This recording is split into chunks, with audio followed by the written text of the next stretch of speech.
Yeah. All right, not nearly quite as full of talent. Charlotte. For some reason, Robert wanted to take on Charlotte. I don't know. He's a glutton for punishment. Yeah. So I'll take Charlotte, and I'm actually gonna maybe a bit surprising here. I actually have Charlotte as an elevator up team, but I do have caution here that be careful here. We have been kind of burned by this team before, specifically last year. Now they do have a new head coach.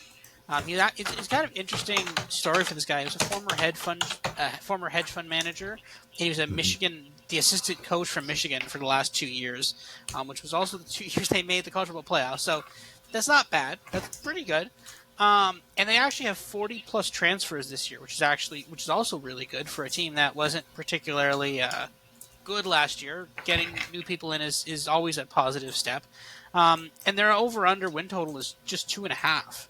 That seems really, really low for a potentially good coach, right? I mean, again, yeah, that's a bit. Is Charlotte going to win the conference? No, but can they win 3 games? Yeah, they definitely can win 3 games, right? So, I do kind of like this team this year. I think we've been burned by them in the past, but I'm willing to get hurt again. I'm willing to open myself up and try this again. I love it. Wow. Okay. I have them stuck in the lobby just because I can't have them going down anymore. The Biff Poggi thing is interesting. He was kind of like Harbaugh's chief of staff. He wasn't like any kind of position coach or anything. I just today heard audio where he was at the conference media day. I don't know if you guys had heard this. I saw this, yeah. There were 3 questions, and he's just like, all right, well, F you all. Well, message received or something like that, which was interesting. We know what you think of us. That's going up on a board somewhere in the Charlotte locker room. That's on brand for Biff, for sure. They start over at quarterback. Chris Reynolds was like the only thing to like about this team last season. Their defense was really, really bad. I did a horrible job of show prep, and I totally forgot to get the details of my favorite 2 minutes of sports, I guess, or I don't know how I phrase it, sequence was when at the end of the first half when they were playing UTEP managed to score like 21 points in the last 50 seconds of the first half somehow. I don't know how that happened. It was awesome. I remember I did a play-by-play on the pod, and it was just amazing to read. You believe more than I do. I'll just keep it at that.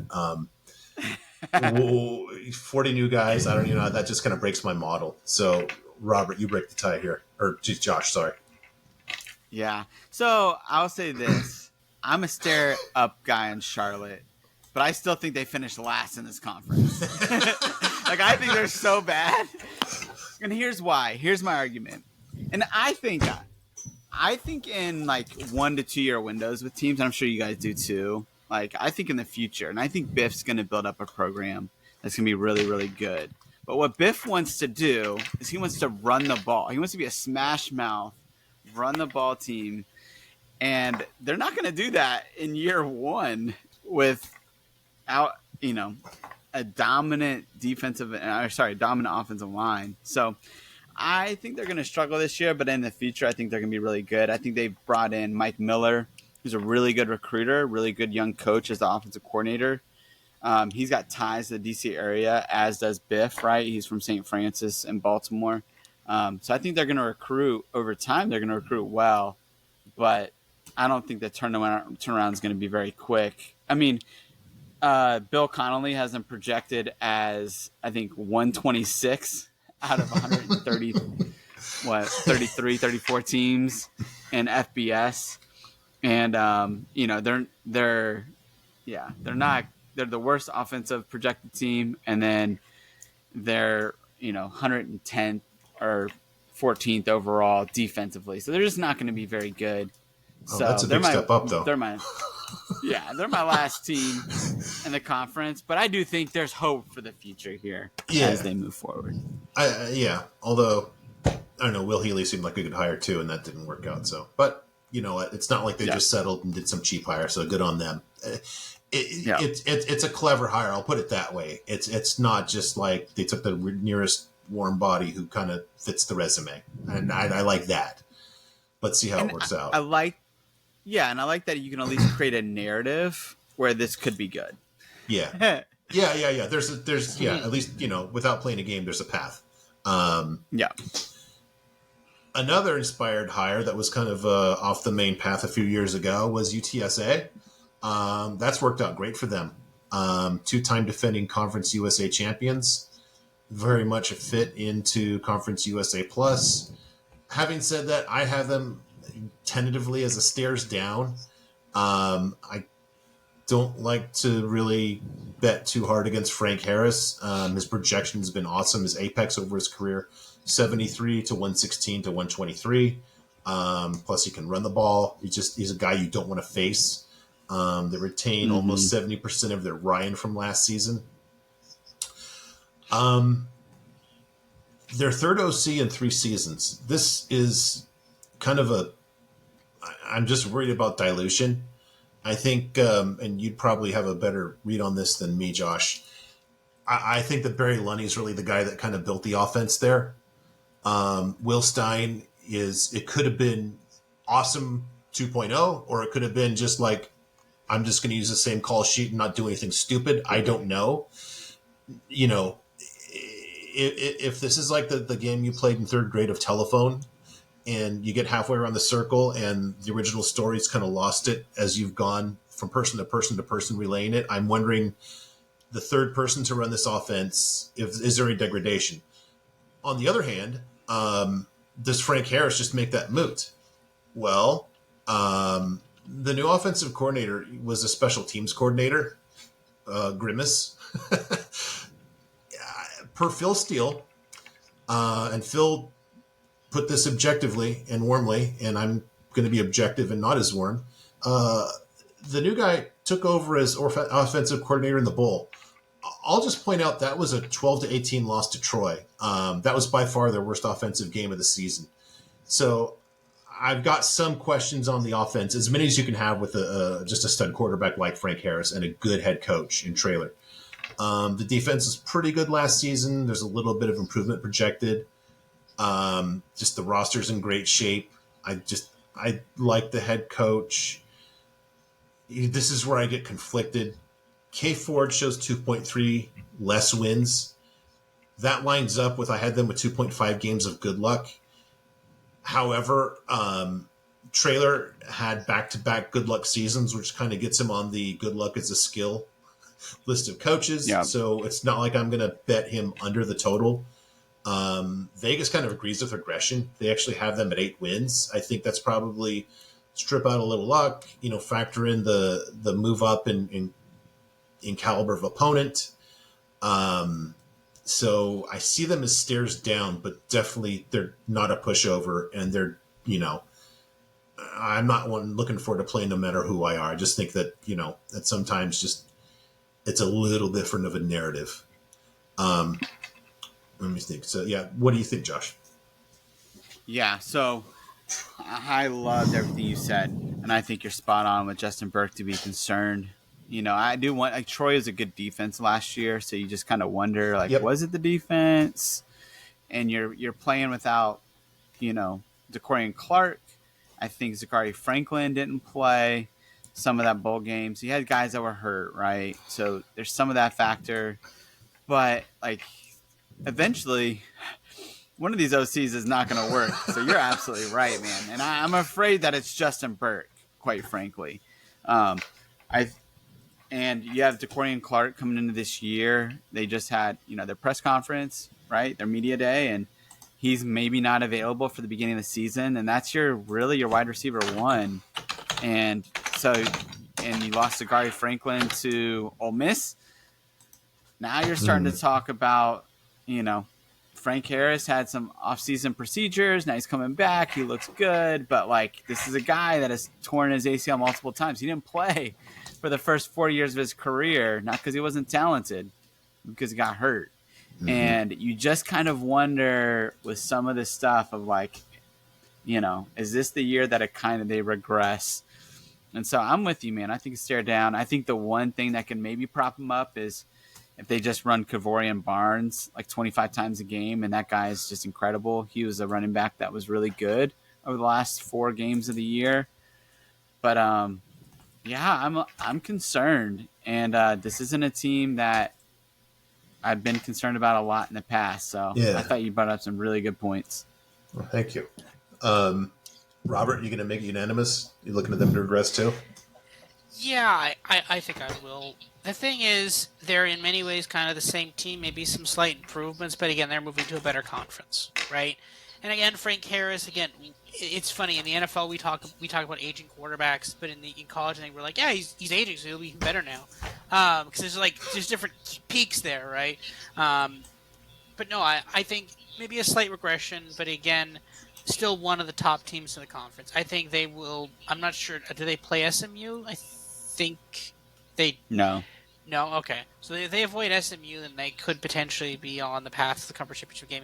There's going to be some, like, them versus if they play FAU, like, there's going to be some interesting games with them. So I think they're definitely a team to watch, but I think they might get a little worse this year. Yeah. It'll be interesting because the other thing, too, that I just thought of this now as you were saying that, Robert. I made a big deal when JMU moved up to the Sun Bowl about how they just had a winning pedigree. They know how to win, and I kind of don't want to overlook that at the same time as much as I think there's some red flags here. So it'll be interesting. There's interesting cross currents, as they'd say. All right, Josh, you like Tulsa? Question mark. Oof, do I like Tulsa? That's a great question. I do think I like the hire of Kevin Wilson. I mean, I think they needed to make a change there, and I like that change. I think that Kevin Wilson come in. He brought in Steve Spurrier Jr., who's a rest in peace Mark Leach disciple, and they bring in they bring back Braylon Braxton, who kind of took over for an injured Davis Brin at the end of last year and played well. Again, a lot of my stares up has to do with hire more than like what they're actually going to do this year, other than 10th in the conference. The projected win total is 4. I think that's probably accurate. I don't think they're going to be very good this year, but I like the trajectory of their program, if that makes sense. And I think that ultimately they could be pretty good. I think Kevin Wilson's proved he's a good offensive mind. Steve Spurrier Jr., we'll see if he can call, a good game. But so I like that. I like that side of things. But, man, they lose so much production. I'm sure their Ryan's terrible. Yeah. Right? Like, yeah. And even, there's their running back they had, Deneric Prince. He's making some waves in the NFL right now for the Kansas City Chiefs, and he was a late pick. So they had talent on that team, and they lost a lot of it. And so I think for this year they're going to struggle, but I think the future's bright. Yeah, what do you think, Robert? Yeah, I'm mostly with that. I actually do have them as a lobby team. They keep their QB, but yeah, they lost a lot of pieces this year. I think this is I agree. I kind of like the trajectory of this team, but every once in a while, even if the team's on a positive trajectory, they just have a bad season because they lost a lot of pieces, right? And that's what happens in college football, and I think this team will be fine longer term. I think in 2024 I might talk about them being a lot better, but I think for this year, yeah, I think they're gonna be kind of about the same. If they get to a bowl, they're very lucky, but that's about it, I think. Yeah. For some color, they actually had the third. They lost the third most yards of Ryan in all of FBS last season, 1,600 yards, and they added 0 through the portal, which just makes it that much worse because they're an American team. Yeah. Just randomly, their offensive line is projecting to be very improved based on how much they went up the learning curve last season. I have them as stairs down in year 1 because I can't shake when Kevin Wilson was in his first year at Indiana. He eventually got them to 6 wins in his 5th season. Not an easy place to win. But there was a story about, I guess there was like a kind of embedded reporter. And there's a pretty long story. And the whole theme of it was that these players on offense had no idea what he was trying to coach. Like they would be in meetings and they'd walk away, and the players would be saying, "Do you know what he's talking about?" And they'd say, "No," and they were just horrible that first season. I don't know if he's learned from that.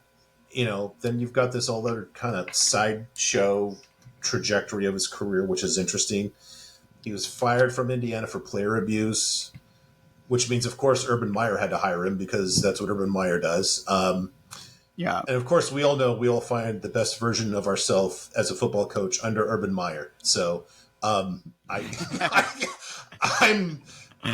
think he'll turn it around. I just, I need to see a different Kevin Wilson before I'm convinced that's going to be. I'm going to say probably year 3. I'm going to look for a longer term than you all. Yeah. So, all right. Boy, this next one's interesting. You got some content rich program here, Robert. UAB. Yes, there was I mean, it was actually created earlier today because the guy had a press conference there at the American Media Days, and he said that he said because they were asking him how do you stop your team from losing players to the transfer portal, and he said, I'm keeping track of text messages and WhatsApp and ISPs. I'm like, what? That's not like he's talking like I don't know, like IP addresses. I'm like, what? Like, what is it? If someone's talking, if you track like the person who's messaging one of your kids from like Ann Arbor, do you just immediately accuse John Harbaugh? Like, is that how this goes? Like, that's not how any of this works. But that was kind of insane. But no, I think this is a stairs. I obviously this is stairs down this year. They need to replace Hopkins, who was their quarterback, who was actually like surprisingly pretty good. He was actually a really good quarterback for them last year. Yeah. Their new head coach, as I just mentioned, he was a head coach from high school. He was at a high school in Tennessee. Apparently, they're like back-to-back state champions, which is not bad. Tennessee's a football state, so that's a not bad thing. But again, they're losing a lot of starters, and again, there is a huge transition between good high school football to the American Conference, which is basically, I mean, as we're talking here, it's probably the first up non-Power 5 conference, right? So there's going to be some growing pains for him.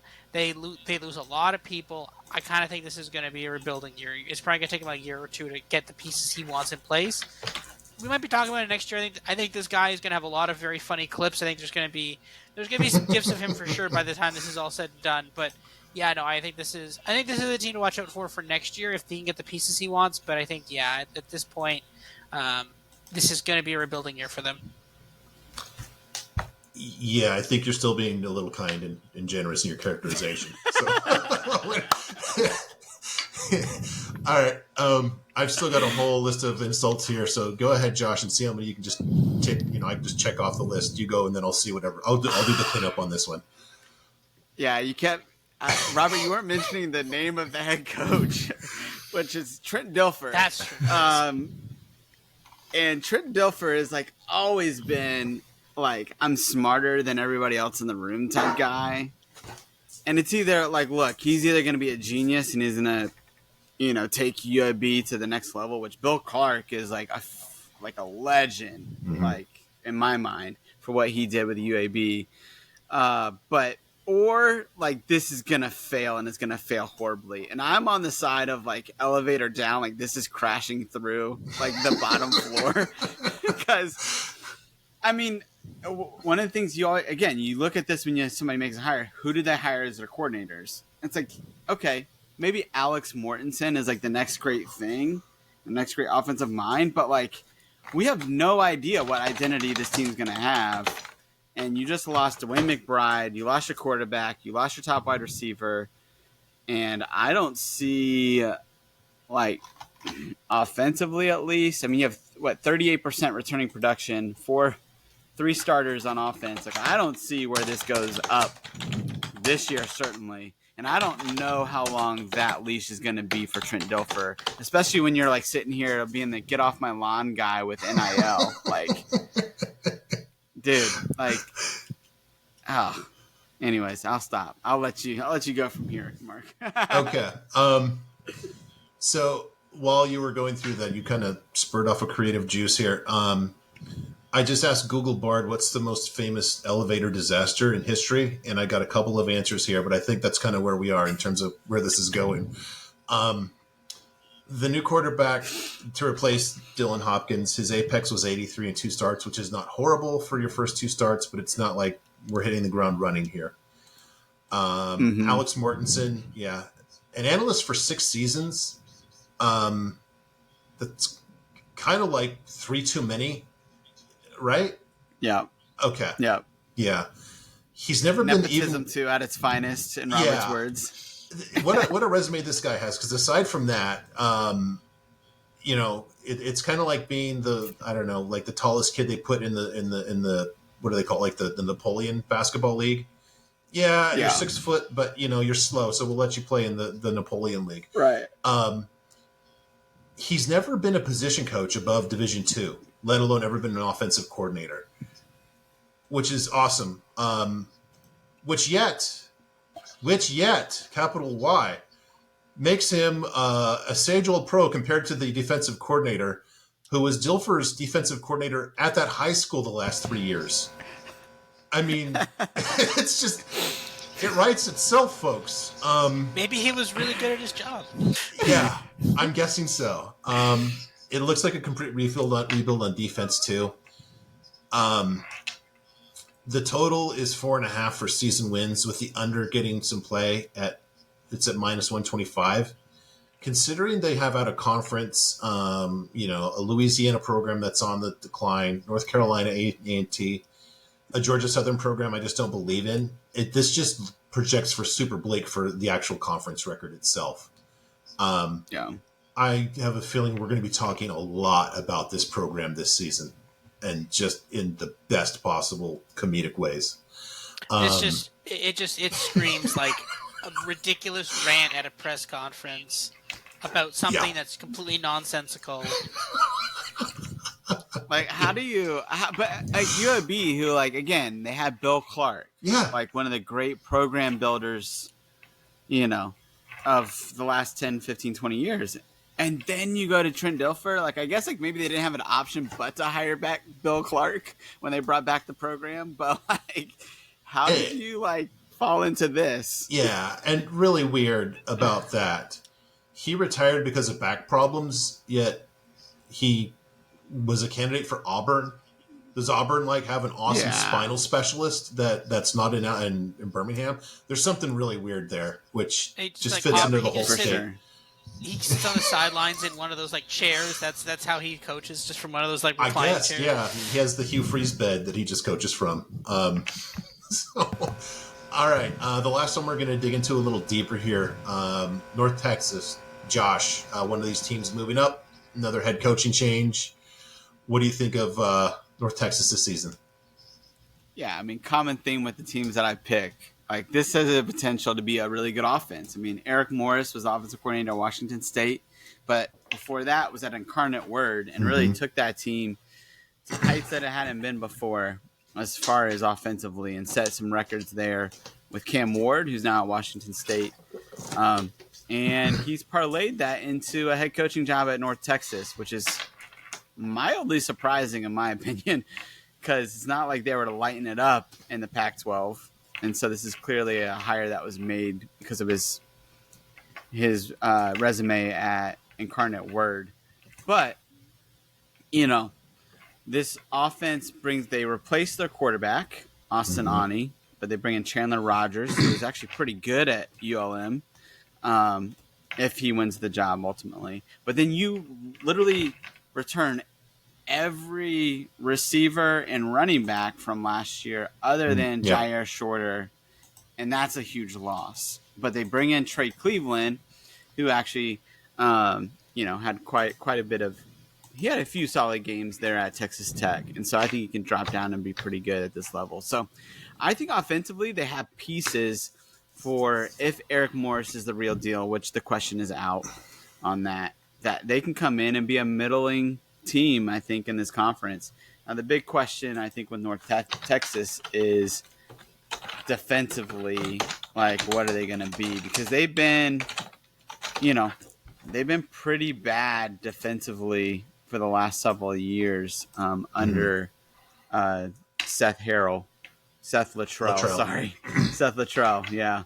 And so I don't know how quickly that turns around. So that could ultimately, cap their ceiling. But yeah, this is a team that I put them in my stare up, but like maybe they're more of a lobby, like a wait and see, because I don't know with Eric Morris. Like if he's, is this incarnate word Eric Morris, or is this the guy that went up 2 levels to the P5 Pac-12 and just wasn't very good as an offensive coordinator, in my opinion? But you might have numbers that say something different, Mark. I was interested to see what Morris and Ward did at Washington State. I'll say that I don't think they had awesome receivers.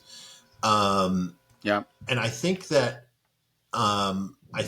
what limited him at Washington State was the game looked a little too quick for Cam Ward at the Power 5 level. He scared you when he ran the ball, but you could just see like it just took him he's like, God, this is so quick. It's like the first time I played craps. It's like, what's going on? I had that feeling of like, he doesn't see where are the dice moving, and what's this guy with the stick doing? He just was a split second slow on that. So I think that might be the limiting factor. I think that makes it a pretty smart hire in that, I don't like to look at just what a guy did in his last season. You think, oh, this guy sucks because he lost a decent job. Who's perfect at their job. And I think that it's a smart hire in that way. To your point, they return over 1,500 Ryan from last season, which is among the top in FBS. The thing that I'm curious about, and I think the defense is that's just going to be a function of however good his defensive coordinator is. Who knows? Yeah. I don't know this. Seth Luttrell is one of those kind of like, I'm a badass guys.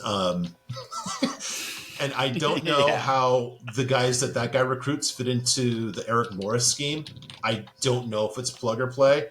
Now they do have the receivers. I just don't know if everything else fits, or I just don't know, because it's a change. It's they threw it, but it seems like North Texas, and you know this better than me. They weren't trying to throw it as a finesse team and just saying we're going to throw for 500 a game. Luttrell struck me as a guy who wanted to run the ball a little more, or at least like be a little more physical. So I just don't know how that fits. This is kind of like anything can happen. I don't think they're going to win the conference, but I don't think they'll be horrible. I could see them as stairs up or stairs down. So I kind of average them. I get them to stuck in the elevator. I don't know. You're going to be the third voice on that one, Robert, saying that it could be anything within a little bit improvement or step down there. Yeah, I'm not deviating too much. I do actually have lobby. I have lobby / stairs up. I knew QB obviously, but the rest of the team is good. Maybe they can make a bowl. Again, the one thing about Cam Ward is I do kind of agree with that. In some games he looked really good, in others he did kind of look a little bit lost. Now the big question is going to be this year: is he going to improve that, or we're not doing the Pac-12? Stay tuned. Yeah, we'll do that eventually, but.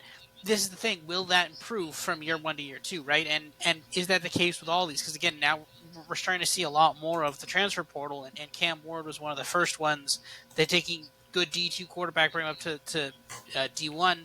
How does he do, right? We're starting to see a lot more of these. So that's going to be it's going to be another interesting test case, another data point there in that set. But, no, I think it could be pretty good, but I think there probably is. I think it's probably going to be like he's going to have a couple of good games, but then I think most games he's probably going to struggle similarly to Cam Ward. But to be fair, though, the Pac-12. I mean, to be fair, we're not raving about the defenses of the Pac-12 last year, but again, it is still a step up in competition compared to the American, right? So maybe the difference between D2 to the American it is less than the difference between the American to the Pac-12. So maybe and again.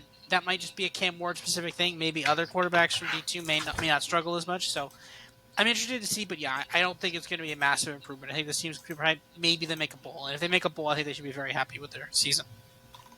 Yep, I agree. Go ahead. Yeah.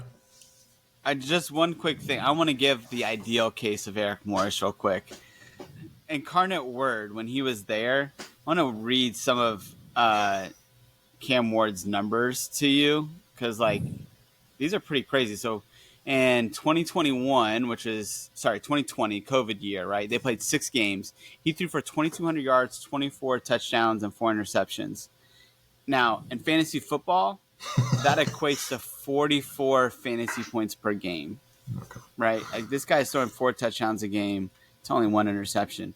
The next year, right, which is his better year, 13 games, he throws for 4,600 yards, 47 touchdowns, and 10 interceptions. That's the type of offense that Eric Morris could potentially have. Now, if you think it's because of Cam Ward was a triple option quarterback in high school. Really? Which is why he didn't get recruited, which is why he went to Incarnate Word. So this guy was taking a guy that wasn't, God. He's not a traditional air raid guy.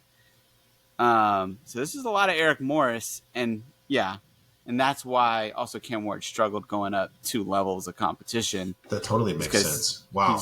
He didn't have any experience, right? So, despite the arm talent. So that's where Eric Morris, you can see the vision for this could be really good because he's put up silly numbers at the FCS level. And the other thing with the AAC, you have 5 defenses. Now, I don't know how many of them they play. I didn't look that up. But 5 defenses that are projected to be 100 or less in their defensive rank in Bill Connolly's S&P ranking. So there's, this is a bad defensive conference like we talked about. So this is a team that could take advantage of that, and they could at least be fun to watch. Yeah. The one thing that struck me too is, and I don't know if this is a function again of the quarterback play, a lot of yards, but it wasn't a huge yards per attempt at Award at Incarnate. It almost sounds like a Mike Leach version of it, where extreme, where it's just like we kind of we throw as running too. Kind of how it struck me statistically. Yep. Okay, a little more quickly here on the last 4. East Carolina, I would characterize, I have them as going briskly down the stairs. They're starting over at quarterback. Holton Ahlers is gone. He was the strength of their offense. Looks like they're starting over the offensive line as well. They lose 1,400 Ryan yards, which is the 6th most in FBS. It's kind of a theme in this conference. The pass defense was unbelievably bad. The defensive apex was 143, which is kind of like you turn everybody into Caleb Williams. Really good job. Don't know how that's possible below the Power 5 level. That was with a defense that had the 10th most experience last season and should have been the 21st most improved in all of FBS last season. So now you're going to take a step back from that last season. You're going to have a bunch of guys that couldn't beat out those stiffs now starting on your defense. Good luck with that. You and I, Josh, both think highly of Mike Houston. It took him a little longer just to get to a bowl, and I think it just took him a while to develop Ahlers. I think he's the right guy there longer term, but I think that's if they give him the leash. I think he's kind of the guy that's going to be like, okay, 2 good seasons and kind of a one to rebuild. And I think this is that one to rebuild is kind of the rhythm that I think. You mentioned Mike Houston, I think we're talking in the ACC podcast or maybe just off air. Yeah. You with the same mind as me in terms of Houston in this season? Yeah, for sure. I think this could definitely be a make or break year for him, and he's pinning his hopes on Mason Garcia, the quarterback there, and we'll see if that works out. I mean, it'll be interesting. I don't know. Like Mike Houston was an interesting hire to begin with, in the sense of this is a team or a school that this is where Lincoln Riley came from and cut his teeth. That's right. Back in the day before Oklahoma. Yep. So this is a team that has traditionally been more air raid. Then they went to their coach, who was a former Duke offensive coordinator or running backs coach or something, but wanted to air it out a little bit more.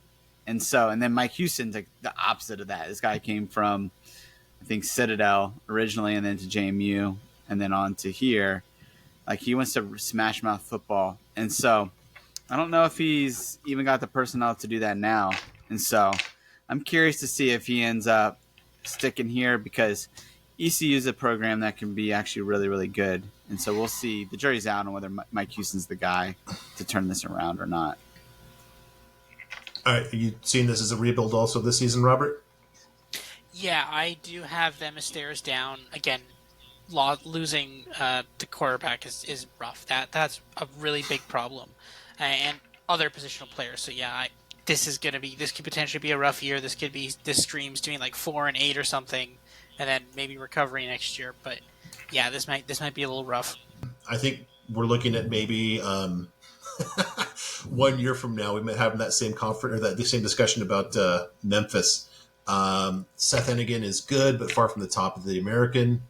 They lost about half of their Ryan, which actually probably makes them a net winner in this conference, considering how many people not named North Texas kind of lose a lot. Small step back on defense. And Silverfield is 13-12 his last 2 seasons. It's kind of like the residue of Mike Norvell is just about gone from this program. So yeah, conversation we just had. Fast forward a year, and we'll probably have it about this program. I don't know. You see it the same way, Robert? Yeah, I agree with that. All right. Yeah, I 100% agree with you, Mark. And I think they need to fire Ryan Silverfield 3 years ago. Like, I think he set back this program. Yeah. Like when you're handed a Lamborghini, Yeah. and you crash it in year 1, like there's just no vision for this program, and it's really, really sad because Memphis is a team that has been really, really good. Yeah, no, and Fuente had them in a good program, a good position too. So it's not like it was a one-shot wonder. Yep. Yeah, agree. So maybe Silverfield's kind of like on the waiting list for Club Hot Seat. He might be getting an invite sooner rather than later. Yep. All right. Speaking of Club Hot Seat, I don't know how this guy's not there yet. Rice and Coach Mike Bloomgren. They got the ever rare 5-8 record last season. Congratulations on that. Not often you see that. They bring in JT Daniels, who's kind of played in every time zone, I think. Maybe not. I can't see the intellectual brutality thing working. It's hard. It's harder at a school like Rice. It's easier when you're at Stanford, and basically, the whole saying in recruiting is if you get a kid to Stanford for a recruiting trip, he's basically going to sign. I don't know if I've heard that said about Rice. Pretty sure that's not the case. I run through, I see them favored in maybe as few as 2 games this season. I think it's just a matter of kind of that history versus how much JT Daniels pulls up the entire program with his pedigree. I don't know where it lands. So where do you think it lands there, Josh? Yeah. I mean, the thing with Mike Bloomgren is that this is a guy you hired from Stanford to come be have a rushing attack, right? Uh-huh. Like Stanford had when he was there. And you're talking about a running back room that is pretty bad and has no real lead back. And then you have Luke McCaffrey, who's an elite wide receiver at that level. And then JT Daniels. So it's just weird. This whole thing is weird. I don't know if Rice will actually fire him because it's Rice, and I don't know how much they really care about football. I don't know why, other than the Houston footprint and market. I don't know why Rice was invited to the table here in the American. I think that's literally it. Weird. No, it's just like your friend that has a really cool toy. It's let's invite him. He's around the good recruits. Yeah. And your friend doesn't care about it. He just wants to go and play video games while you're all hanging out at the pool. Yeah. Which is fine. We all need those friends. All right. Anything different on that, Robert? Or are you kind of the same mind as us? No, I will say I actually do have some faith in JT Daniels. I actually randomly have this as stairs up. He did randomly not horrible in some of those West Virginia games. I think they covered the spread against Penn State. They were not horrible. So I'm not completely out on this. I think there is a potential that this could be not horrible. Are they going to make a bowl? Maybe. But they were bad last year, and maybe a bit less worse bad, if that makes sense. Yeah, the one thing I wonder about with JT Daniels too is, you remember West Virginia was winning that Pitt game in the opener, and then he actually got victimized. He threw a pick six that was completely not his fault. It went right That's off what the receivers. I meant that game. Oh, sorry. Yeah, and I just wonder if that just kind of just set him off in a wrong spot, and he never got on track after that. To use a really horrible analog, maybe it was like DeJuan Mathis at Georgia. Not that DeJuan Mathis turned out to be great, but he had that horrible start. It was just like, yeah, this guy's done. Like, he's just done. Weird that, yeah, he actually was the guy that I think beat out JT Daniels as a starter that year, or was JT Daniels hurt? It was that there was a weird situation that whole quarterback room. You had Jamie Newman, who then left after he transferred in, and yeah, I don't know. It was weird. But I think that the fresh start might, I don't know. We'll see. The move up, I think, crushes them too. Wow. And then last, I guess not necessarily least, we'll say, Navy. They were 3-9 last season. They fired Ken Newton-Matalolo. I guess that ran its course. They promoted their defensive coordinator, Brian Newberry, because why not? Their defense has stunk since the other guy named Brian, who was the co-DC, left for UCLA. They start over at quarterback, which is always really tough at your service academies. This is just damning. Remember, Robert, when we did the Big Ten preview, and I told you I gasped out loud when I saw that Michigan was second, barely behind Air Force in GGAB. Mm-hmm. Basically, they're just like brutally running down your throat. It should be Navy, right? Because they're the only team that really runs it as much. Navy was 26th. Now, considering how much they run the ball, that's horrible. And I guess maybe you had to fire Nia Matalolo, but if there's ever a place that's not a quick fix, it's going to be a service academy. And especially when you've got this thing where he was a popular coach and you fire him and you promote a DC. It almost just smells toxic right out of the gate. I don't like it here. And the athletic director is pretty much a well-known dick, for lack of a better term. So, he fired the offensive coordinator. Then he had to hire him back as the quarterback coach. And I don't know. I hate to badmouth the service academies because they're way better people than I, but yeah, not so much the people in the administration. I'll just keep it at that. So bad situation. I don't see it going well. What do you guys think, Robert? Yeah, I got Navy lobby. I don't necessarily. I mean, the head coach is at best a lateral move, not an upgrade. Possibly a downgrade. I think it's probably more likely a downgrade, but at best it's a lateral move.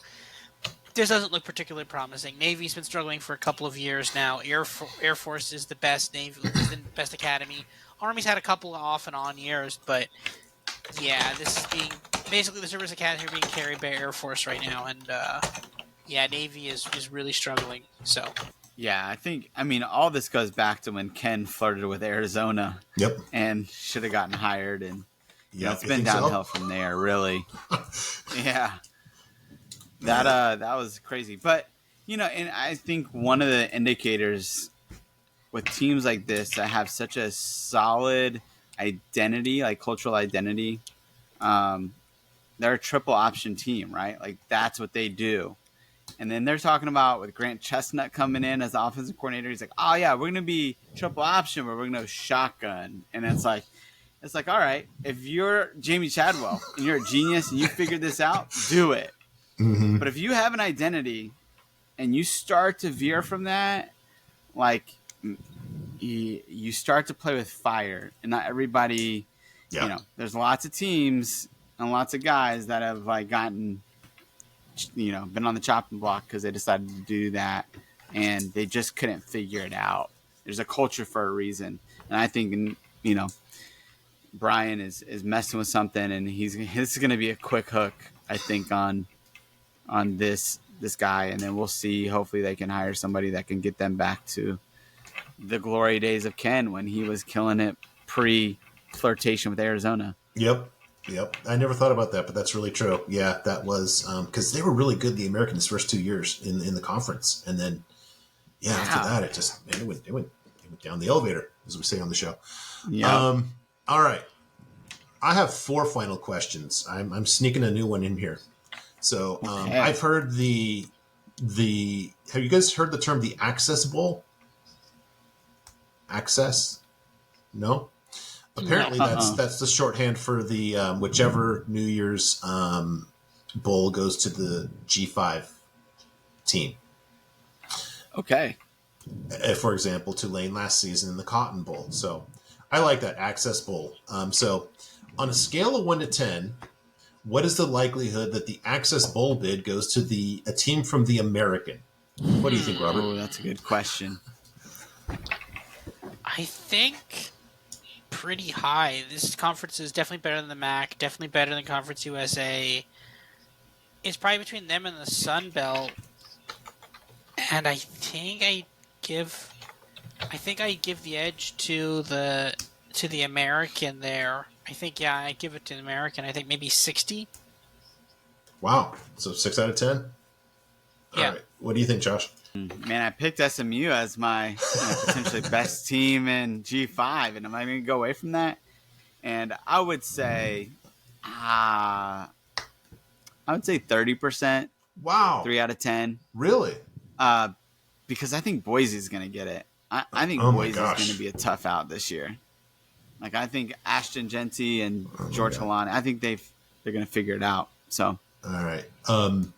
Yeah, listen to that one then. I'll say that you might hear a different opinion on that. I'm actually going to go with a 7 here. I think that there's a few teams that can do it. I think I'm a huge proponent of the Sun Belt, but I think they take a step back. I love Conference USA, but I love them because they're goofy and odd looking like myself and not really the one that's going to be invited to the prom.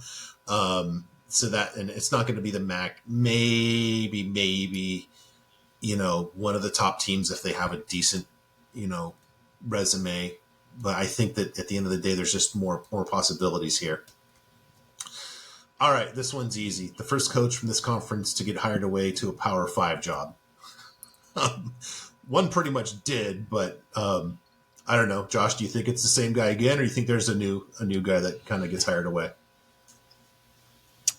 Yeah, I don't know. I mean, I could see there's, 2 coaches for me, right? Like, one is, I don't know if this is the guy you're going after, but like Tom Herman, I could see that if he could parlay a solid year this year, right, with FAU into a P5 job. But I think Jeff Traylor, to me, would be the guy. Okay. Like, I think we would really have to talk about what school that would be, because I think it needs to be a Texas school that he goes to. Yeah. Right. He has to be out Joey McGuire for the job too. So basically have the same path. Right. But to me, it's like, the path for Traylor is you fire Holgerson at Houston, and he goes to Houston. Oh, and he can play it out there. That's a power in the Big 12. Program. Okay. Very fair. Yeah. Yeah. But that to me is like the way that he gets it. But yeah, other than him, I think those two. Willie Fritz should get it, but I don't know. He never seems to get consideration. I don't really understand why, because he is really respected. That's where I was going with that. Although I can see why you don't count him, because he actually was going to get the Georgia Tech job, but they couldn't spare another month. Now, in fairness, is Georgia Tech a Power 5 job? Debatable. So, It's borderline. I'm going with Willie Fritz, because it's like Rice being in the AAC. Yeah. Yes. If crappily run Georgia Tech can stumble across Willie Fritz, a decent athletic director can as well. So I think he's the next one, especially if they play for the conference title again. What about you, Robert? Yeah, I kind of feel like those ones are good ones. I kind of put a bit more weight on Tom Herman. Generally, when they're hiring, they like to hire someone who's done it before. The question, though, is, and again, there is a huge question of which schools would you be hiring. I'm just trying to think of, because you have to think of which Power 5 coaches are on the hot seat, and a lot of them were wiped out, right? Like Nebraska was one we chronically were saying was on the hot seat. Scott Frost is gone. Auburn, Brian Harsin, he's gone.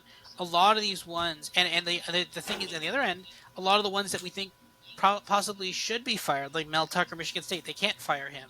Um, Yep. Jimbo Fisher at Texas A&M, they can't fire him either, right? So there's a lot of these guys that can't be fired, and I think there's a couple of openings, maybe, like, without digging too deep into the weeds, I think Texas possibly, if they have a really lackluster season, maybe Florida, but that's a bit iffy. I think they'll give Billy Napier another year. I don't know. Like there's not a lot of holes I see. So I feel like if you're looking for it, they're probably going to want someone who they're going to.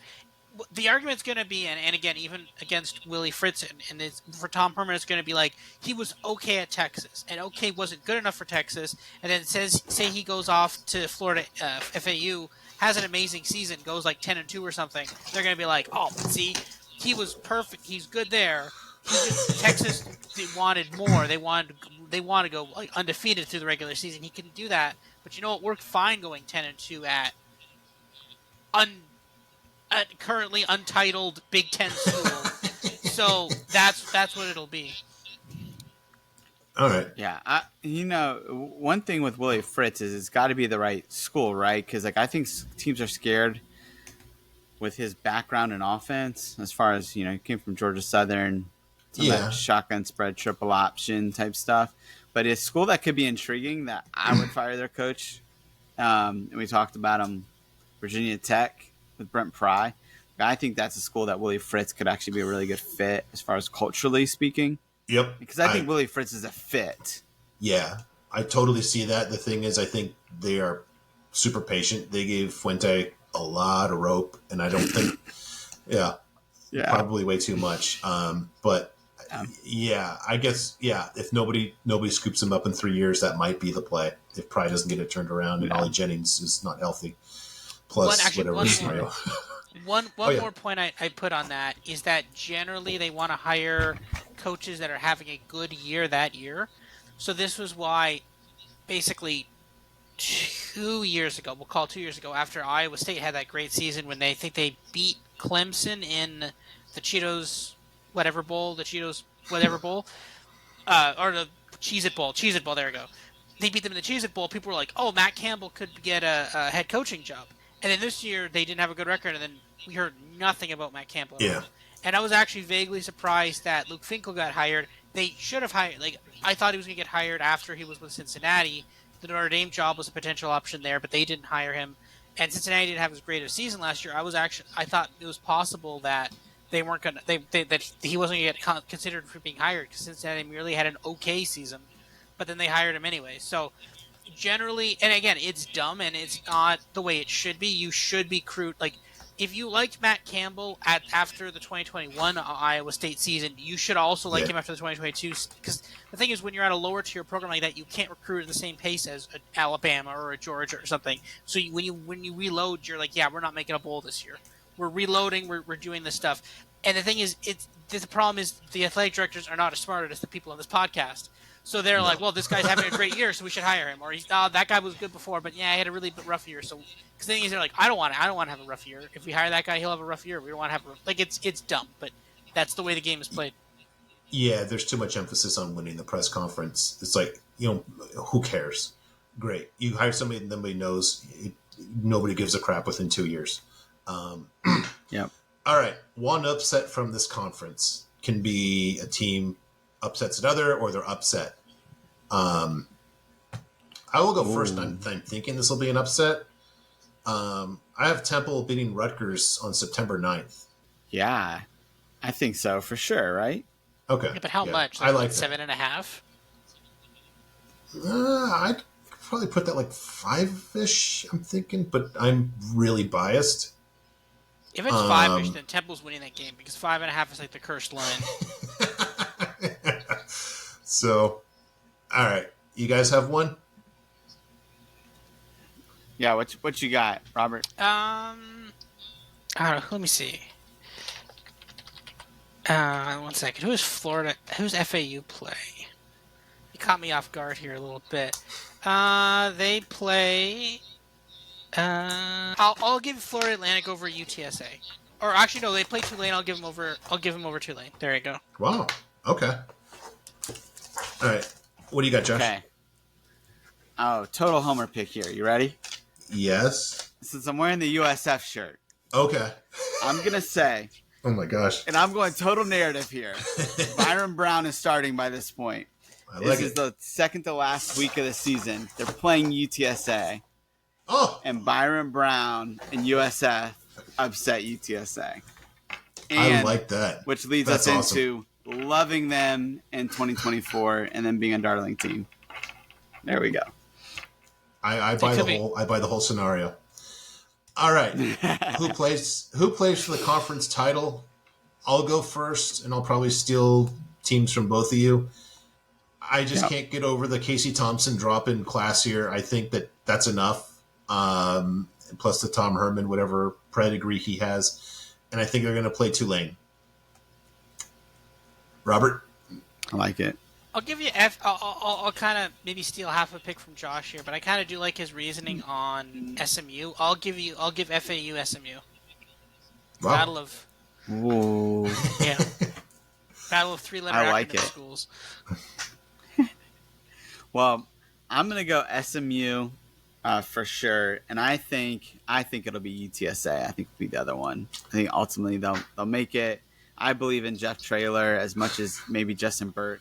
Maybe he's not the guy, and Jeff Traylor just takes it all back and goes, "I'm calling plays." There you go. I don't know, but I think SMU UTSA ultimately make it. As much as I would love to pick FAU. All right. Very fair. Well, this was awesome. Josh, thank you so much. We hope we can just bring you in a few times during the season to check in and get us up to date and make fun of the picks that we made that really turned out to be stupid by late September, which is the best part of this whole thing. So we appreciate your time. You have awesome insight. You're a good guy too. Robert, I will see you soon enough. And everybody else, thank you so much. And we'll see you again soon. Yeah. See everybody. Sounds good. See you guys.